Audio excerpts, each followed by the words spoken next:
Go ahead, Brian. Go ahead, Brian. Thanks a lot. Go ahead, Brian. I was going to ask about the deficit. Yeah. The federal deficit is projected to increase this year over last year. What exactly does that entail?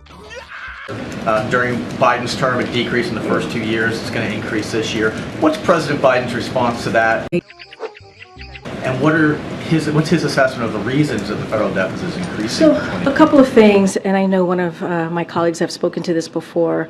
Deficits from year to year can be volatile, and so that's kind of how we have tracked that. But the reality is the president has a real plan, as we've laid out multiple times, to reduce the deficit, and we don't see Republicans having a real plan.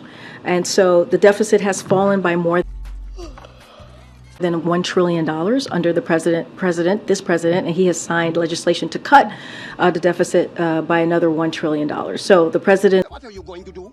Its budget would reduce the deficit by further $2.5 trillion by cutting wasteful spending on special interests and making big corporations and the rich pay their fair share. So that's what we're trying to do, and by contrast, what you're seeing from our Republican colleagues on the other side is that, especially when President Trump and congressional Republicans, what they did during